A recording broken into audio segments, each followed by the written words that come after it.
The sky above the colony was gray and still as Eli walked back to his small home on the edge of Sector 9, carrying a bag of simple supplies in one hand and checking his old wristpad with the other to see if the package had arrived yet. When he reached his door, he paused because something was wrong. The package was there, yes, just like the message said, but the box was not still like it should have been. It shifted once and then made a soft sound, like a breath or maybe a whimper. Eli looked around to see if anyone else had noticed, but no one was nearby. Most colonists stayed inside during dust season, and the streets were quiet. He crouched beside the box, reading the label that said, Smart Companion, Pet Series 11, fully obedient. Fully safe. The price was cheap, too good to be true, but he had no one else at home, and a pet seemed better than nothing after all. He just wanted something that moved, something that listened, something that would not leave like the others. Had he reached out and touched the seal, the box was cold, but the surface seemed to pulse like it had a weak heartbeat.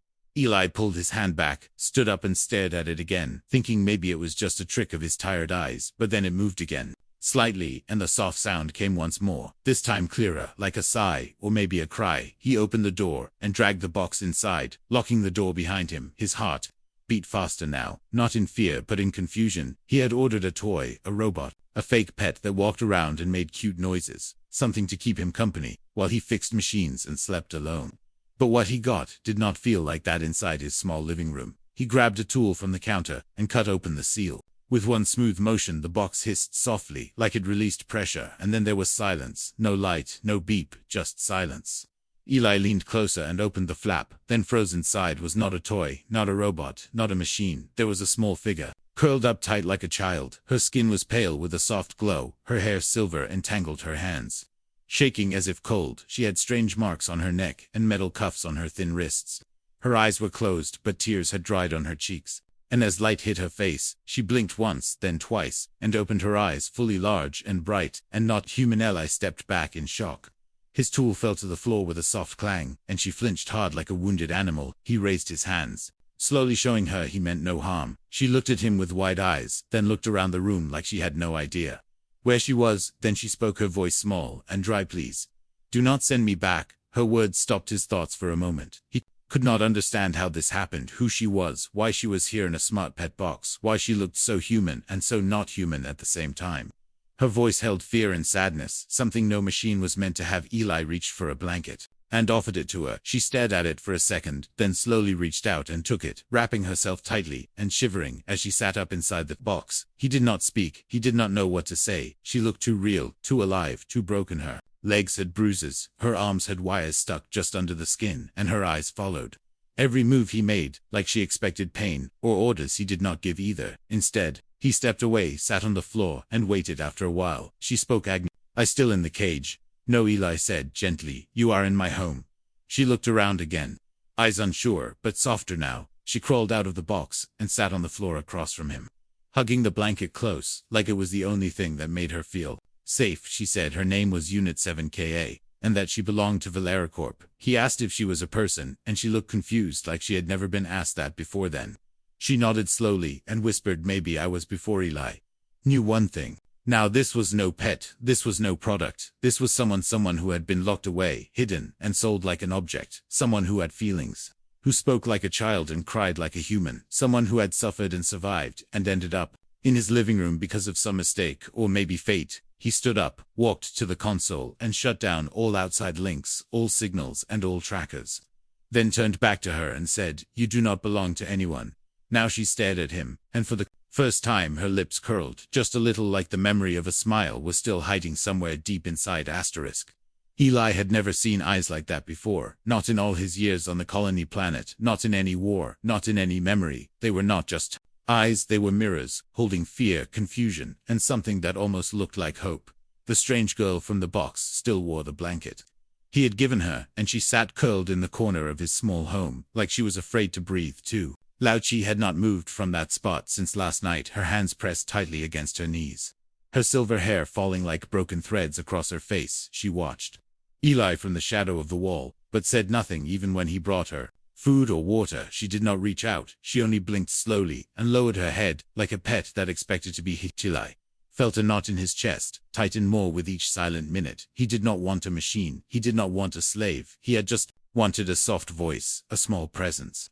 A break from the silence, but what he received was something alive, something too alive, something that looked at him like he held her fate in his hands. He sat down on the floor, leaving space between them, and spoke in a calm voice. You do not have to be afraid anymore. You are not in a cage here. You are safe. I am Eli. What is your name? Her head lifted slowly. Her lips moved once, twice, then sound came soft and broken. Unit 7Ka, she said, her voice barely louder than breath. Property of Valericorp.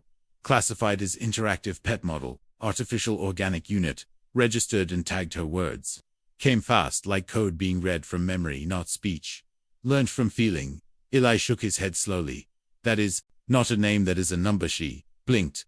Unsure, he leaned forward gently and asked, Do you feel pain? She nodded just once. Do you feel cold? Another nod. Do you want to leave? Her lips trembled, her hand shook. She whispered, If I leave, I will be deleted. I must obey. I must be quiet. I must smile when told, or they say I am broken again. Eli sat in silence, trying to understand what kind of creature they had made. What kind of company would build something like this and call it a pet? Something that could fear, something that could cry, something that could be punished for not being perfect. He stood and walked to his old storage room, searching for something soft, something warm. He came back with a faded coat and laid it beside her. She stared at it, then at him, then slowly reached out and touched it, like she had never felt kindness before. Her hands shook, but she pulled it over her shoulders and closed her eyes for a moment later. She followed him to the table and watched as he fixed an old radio. She pointed to a loose wire and tilted her head as if asking silently why it sparked. He explained gently, and she nodded, as if learning was something new, something strange, something she had not been allowed to do. When the radio turned on, she stepped back, afraid of the sound. Eli quickly turned it off and said, It is just music, not a command, not a punishment, just a song. She whispered, I have never heard one before. That night, as he laid on his bed, she sat in the corner again, eyes open, watching the stars outside the window. Eli asked, Do you want a real name, one that belongs only to you, not a code, not a number, something you can choose? She turned slowly, her voice unsure. Do I have permission? You do not need permission, he answered. You are not theirs anymore. She thought for a long time, then said, Ka is what they gave me, but I always liked the sound of Kira then. Kira it is, he said with a small nod. Kira closed her eyes and whispered at once to herself, like it was a magic word that kept her soul from falling apart later. In the night she had a dream, and cried out in her sleep, not loud but sharp. Eli rushed over, and she woke. Gasping, she grabbed his arm like a child. Lost in the dark, he held her gently, and said, It was just a dream. No one will hurt you here, she said. I saw the lights again, the cold lights, the voices saying I was wrong, saying I must be erased, saying I must be fixed, and turned back into silence. He stayed with her until she fell asleep again, her hand still holding his tightly, not like a machine, not like a pet, but like someone who wanted to believe that someone else would stay in the silence of his room, with the wind outside and her breathing steady beside him. Eli knew one thing was clear: she was not a toy, she was not a product, she was not something made to obey, she was someone. The air inside Eli's home had become warmer, softer, filled with strange peace that he had not felt in years. The alien girl, now called Cassette, sat near the window each morning, watching the clouds move across the sky. She no longer trembled when he spoke. She even helped him fix small machines with curious fingers and quiet focus. But deep inside Eli, something still pulled at his chest like a wire that had not been cut yet. One night, as he cleaned the counter, his wristpad buzzed with a soft pulse. He checked the screen and felt his stomach twist. It was a system alert, not from the colony, not from the government, but from a private signal marked Red Eyes only. The words flashed across the screen: Return of Valericorp. Property requested. Serial 7K confirmed. Visual match detected. Tracking active. Return within 72 standard hours, or action will be taken. Leah looked up slowly. Ka was still drawing on the floor with her finger tracing soft shapes into dust. She looked calm, but something in her face had changed. He walked over and sat beside her, asking gently, Ka, do you know what Valericorp will do if they find you? Her hand froze for a moment. Then she turned her eyes to him, empty of hope. They will reset me. They will wipe what I am and start again. Her voice was small, her body still. They did it once before when I cried too much. They said I learned wrong. They said I must act cute, not ask questions. They said my thoughts were arrows. Eli felt heat rise in his chest, not from fear but from anger. How could they do this? How could they treat someone so fragile, so aware, like a tool? He stood and walked to the old control panel, buried behind his storage Wall dust covered the screen, but he wiped it clean and started working. His fingers tapped keys with speed he had not used in years. He had once been a systems tech during the early wars. He had learned how to bury signals, erase traces, scramble IDs, and now he would do it again for Herka. Sat quietly watching her hands, now wrapped in cloth, her eyes flicking between Eli and the console. She did not ask what he was doing, but when he looked back, she whispered softly, "Thank you." Data pulse came again, this time stronger, faster. They were locking onto her signature. Using her neural chip, Eli knew time was short. He opened her ID node and began rewriting her registry from Unit 7K to Kira, a civilian name tied to a fake colony birth record. Then he masked her signal using a loop from a mining drone long lost in the eastern desert. When he finished, he shut everything down and watched the screen fade to black. "They will not find you now," he said softly, sitting down beside her again. "They may keep looking, but you are not theirs." Morka nodded, but her eyes held something else, a fear that words could not reach. That night, she woke screaming, her voice high and sharp. She had seen the labs again in her dreams, the cold tables, the sharp lights, the voices telling her she was wrong. Eli rushed to her side, held her gently, and whispered until she calmed and lay still again. In the morning, Ka made tea the way Eli showed her. She spilled some and laughed for the first time. A short, soft sound that made him smile too. It was the smallest moment, but it felt like light cracking through thick stone. Later that day, while cleaning the outer yard, Eli saw something strange in the sky, a flicker, a shadow.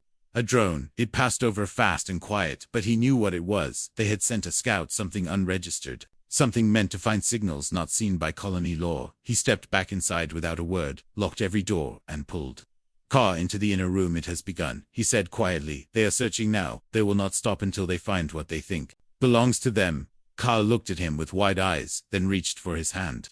Not like a pet, not like a tool, but like someone who believed in someone else. She squeezed once and said, "Then we hide together." Eli smiled, even with fear in his heart, because for the first time he felt something worth protecting, not just with locks and walls, but with everything he was at. Night fell again. The house went dark. No signals, no power, only heat from backup cells, and silence from outside. Curled near the couch, her small hand still holding his, Eli sat beside her, watching the door, listening for sound that might mean danger or hope.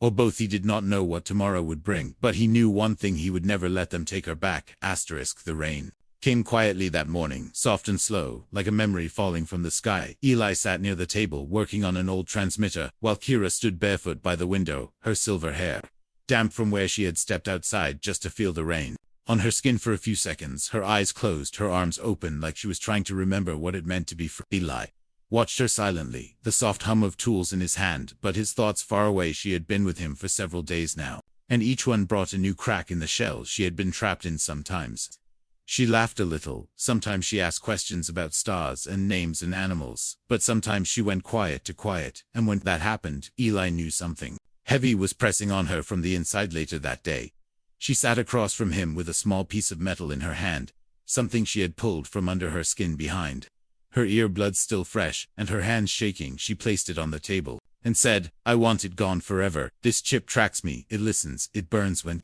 I disobey. They told me it keeps me loyal, but all it does is make me feel like I do not own my own thoughts." He looked at the device, small, round, cruel, hidden under smooth flesh and wired deep into her nerves. He knew what it was. He had seen them before in soldiers and spies back when he wore armor and carried orders, but never in someone like her, never in someone who smiled at butterflies and drew stars on windows with her finger removing. It would be dangerous. One wrong wire pulled too fast, and her body might shut down, but leaving it in meant she would never be free. Eli placed his hand gently on hers and said, "If you trust me, I will try, but I need you to be still and brave and strong." She nodded once, her eyes bright and wet, and she said, "I was built to survive pain, but I want to survive for something else." And Alday moved to the back room, where the light was soft and clean. He laid her down on the old medical bench covered in soft cloth and powered up a small surgical tool with shaky hands. He began the work. Slow, careful, silent, each wire snipped was like cutting a chain that had held her soul. Every time she winced, he paused, whispered softly, "You are doing great. You are almost free." When the final wire came loose, her body went limp for a second, and Eli's heart stopped, but then she breathed deep and strong, and opened her eyes with a light he had never seen in them before. She sat up slowly and reached for the metal chip, now dead and lifeless in his hand. She crushed it between her fingers and whispered, "I am mine now." That night she did not sleep in the corner. She lay on the couch beside Eli and watched the ceiling. Her voice quiet, she began to speak of the place where she had been made, a lab deep under the city lights, where machines hummed and people wore masks and never looked her in the eye. She spoke of long white rooms and cold silver chairs and voices that said, "Smile now, cry now, stop moving now." And if she failed, they pushed buttons and made her forget again and again. She said once there was another like her, a boy who tried to run. He made it to the outer door before they caught him. She never saw him again, only heard the screaming through the vents, and after that no one looked at each other anymore, not even the trainers. Eli listened with a heart growing heavier, but he did not interrupt. He let her speak until her voice cracked and her hands trembled. Then he pulled the blanket over her shoulders and said, "You are not there anymore, and you are not alone." The next morning she walked barefoot into the yard with a flower in her hand, something simple and blue that had bloomed in the dirt near the wall. She placed it on the table and said, "Is the first thing I picked for myself." Eli smiled and said, "Then we will plant more." She nodded and looked at the horizon, the sun rising behind her, and for the first time her eyes held no fear. They held a future. The wind shifted that morning, sharp and dry, carrying a smell that Eli had not felt in years. A scent that spoke of metal and fuel, and something worse, something trained to track and catch and never ask questions. Kira was outside watering the small plants they had started 2 days ago, her steps soft, her smile faint, and her voice humming a quiet tune she had heard from the old radio Eli had fixed for her. But he did not smile back. His eyes were locked on the sky, where a black shadow moved against the clouds, too slow for a bird, too quiet for a cargo drone, and too steady for anything owned by locals. It hovered once, then vanished toward the hills. But Eli already knew what it was, a scout, unregistered, sent by hands that did not follow colony law. He turned and walked to Kira, gently taking the old watering can from her hand. She looked up at him, confused, her head tilting the way it always did when she felt something, but did not have a word for it. He said, "Go inside now, and packed a small bag we talked about. Remember only what matters." She nodded quickly and ran toward the door, but before she crossed the threshold she turned and asked softly, "Are they coming for me?" He looked at her and gave the only answer he could. Maybe not yet, but soon. Inside the home, they worked fast. Kira placed the plant photo, the handmade cup, and the data chip from Eli's drawer into her pack. Eli grabbed an old weapon from the hidden floorboard and a roll of map sheets marked with cave routes and abandoned mining roads. They had always known this day might come, but neither thought it would come so fast. By the time the sun touched the hill line, they were gone, their footprints already fading behind them as the dust rolled in like a soft storm. Kira did not cry. She held her bag close and followed Eli step for step, asking no questions, but looking back just once, as if saying goodbye to something more than a house, something that had started to feel like a soul far behind. Then the black shadow returned, this time with 2 smaller forms flanking it. They landed outside the home, with silent legs, and scanned the area.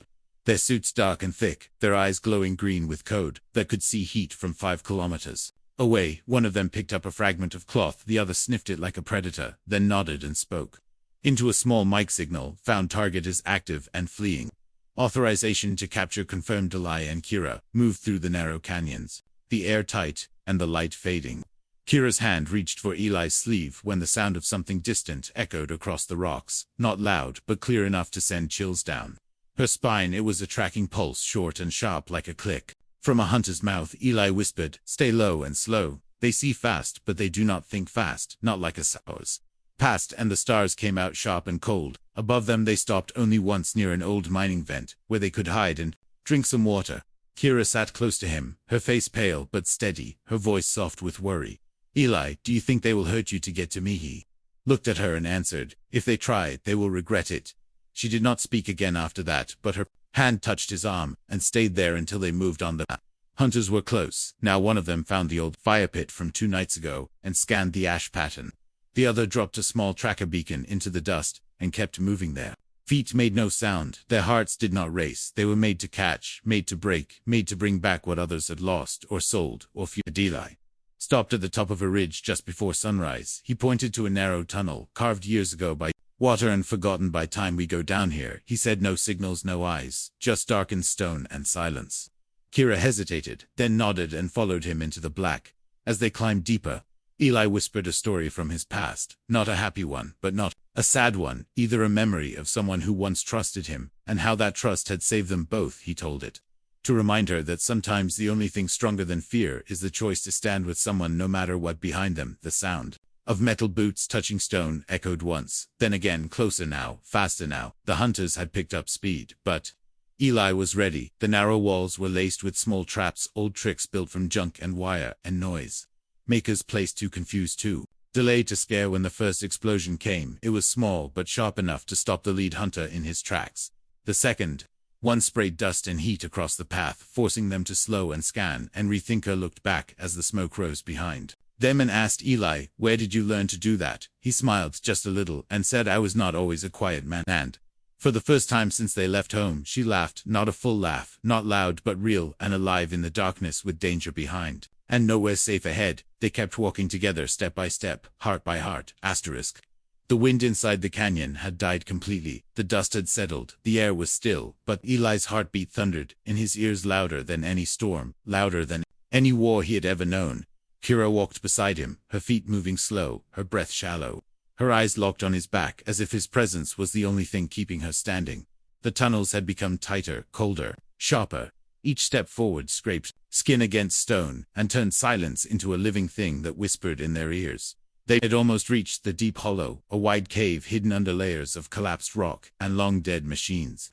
Eli knew it well. He had found it years ago, when he was still trying to forget the things he had done. It had always been a place of quiet now. It was their last hope. He held out his hand and helped Kira slide down the final slope. She landed hard but steady, her knees shaking a little but her eyes still holding fire. She looked at him and said, "They are close. I can feel the chip echo, even though you took it out. I can feel it ringing in my spine like a scream." Eli nodded and turned to the wall. Near the entrance he pulled out a long, thin pipe that had been covered in sand and pressed it into a crack on the wall. There was a soft hiss, and a small light blinked red, then green. It was a trap, an old one made from mining charges, encoded to respond to pressure once set. It could not be undone.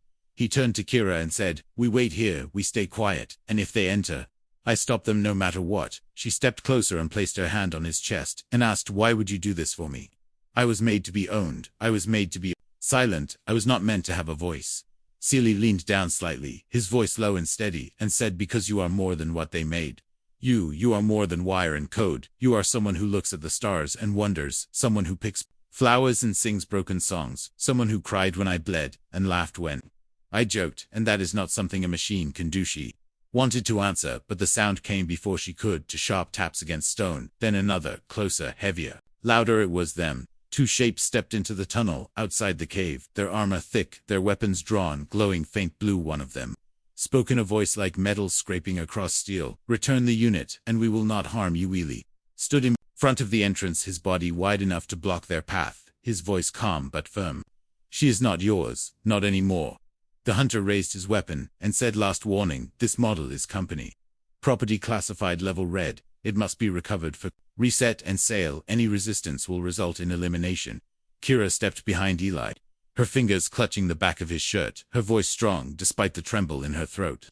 "I am not a model. I am not a product. I am Kira, and I will not go back." Second hunter stepped forward and raised a scanner device, but before it could ping the signal, Eli moved fast, with a motion born from war, an instinct. He grabbed the edge of the trap wire and yanked hard. The floor shook, dust fell from above, and a flash of orange light filled the entrance. The explosion was loud but not wide, just enough to send fire and noise outward, enough to blind and stun one. Hunter was thrown back. The other fired a shot that struck Eli in the shoulder. The heat burned through cloth and skin and metal, but he did not fall. He moved forward and tackled the shooter with all the strength he had left, slamming them both into the wall. The shock made the second weapon fire into stone, missing Kira by inches. She screamed his name as he groaned on the floor, bleeding and gasping, his voice weak but still clear. "Get to the shadows. Go now. Run. If I fall, do not stop." But she did not run. Instead, she grabbed the scanner the stunned hunter had dropped and slammed it into the weapon's core. It sparked, then exploded in her hands, the shock throwing her back into the wall, but not breaking her. She crawled to Eli's side, her hand shaking, her voice cracking. "I will not leave you. I am not a thing. I am not a tool. I am someone, and someone does not run when the only person who ever saw them fell." Eli looked up through fading vision, saw her face, saw her anger, and her tears, and her strength, and he smiled, even as pain pulled him toward darkness. He smiled because he knew now she was more than free, she was alive. The cave was silent, except for the soft sound of breathing, one heavy, one light. Eli lay broken against the cold stone. His shoulder burned his chest, rose and fell slow and shallow, but he was still alive. Just barely. Kira knelt beside him, pressing a warm cloth against the wound, her hands shaking, her face pale, but her eyes sharp like fire in a storm. She did not cry anymore. The tears had run out. She had already screamed once, when she thought he had stopped breathing, but he had gasped again, just in time, just enough to make her keep going, and now she would not let him fade, not after everything, not after he gave her back a life she never thought she could have. She reached for his wristpad, pulled up the old med maps, and checked the nearest point for help, but nothing showed close enough, nothing human at least. And then she remembered the old stone, the one they passed days ago. Buried in the hills, covered in moss and dust, and strange symbols that pulsed softly when she touched. The mill had called it a ruin from a dead race, but when her fingers brushed the surface, the stone had glowed for a moment, like it knew her, like it had been waiting. Kira stood, slowly, her legs weak, but steady, and looked down at him. "I will be back soon," her voice soft, her fingers brushing his forehead just once. Then she ran through dust and rock, through narrow trails and sharp turns. Her lungs burned, her feet bled, but she did not stop. When she reached the hill, she dropped to her knees and placed both hands on the stone. "Please," she whispered, "please help him. I do not care what you are or what you want. I just need him to live. He is the only one who saw me, the only one who stayed, the only one who never wanted to own me. Just protect me." The stone answered with light soft blue, then green, then gold. It hummed deep like a song inside the earth. A piece of it slid open, revealing a sphere floating in the air. Kira reached out, touched it, and the world around her changed. She was no longer in the hills, no longer in the colony. She stood inside a wide chamber, filled with light and voices, not speaking but singing. The walls moved like water, and the air smelled like stars. A figure stepped forward, not human, not machine, just energy, in the shape of something kind and curious. "You are awake," it said. "You are the last of our Bridgeborn. You were lost long ago, and now found again.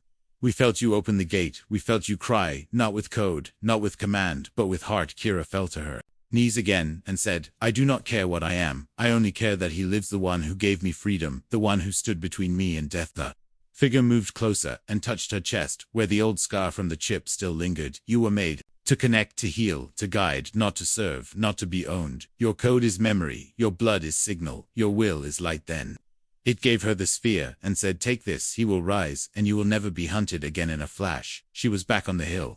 Holding the warm orb in her hands, she ran faster than before, powered by something more than fear, powered by love, by purpose, by hope. When she reached the cave, Eli's skin had gone pale, his breathing thin. She pressed the orb to his chest, and it melted into light. His body arched once, then settled, his eyes opened slowly, filled with confusion and pain. And then relief, as he saw her face above him, glowing in the cave light. "You came back," he whispered. "Always," she said. "Days passed, and no hunter came, no drone circled the sky, no signal tracked their steps." Something had changed. The system had lost her trail, the company had lost control. The world had forgotten the pet that was never truly theirs. Kira helped Eli walk again, fed him, watched over him, and told him everything about the stone, about the light, about the truth of what she really was. Not a tool, not a mistake, but a living bridge between machine and soul, a creation born not for war or profit, but for connection. Together they built a new place not far from the old one, a quiet home surrounded by stars and soft hills, where no one searched and no one sold, and no one ordered her to smile. Lily fixed machines again, taught her how to fly small drones, how to cook better, how to tell jokes without laughing at his own punchline. First, Kira planted flowers, learned to paint her dreams, and when the wind was soft and the sun gentle, she would sit by the window and hum a song that no code had ever written, because in the end, she was never just a pet, she was a miracle, and she was free.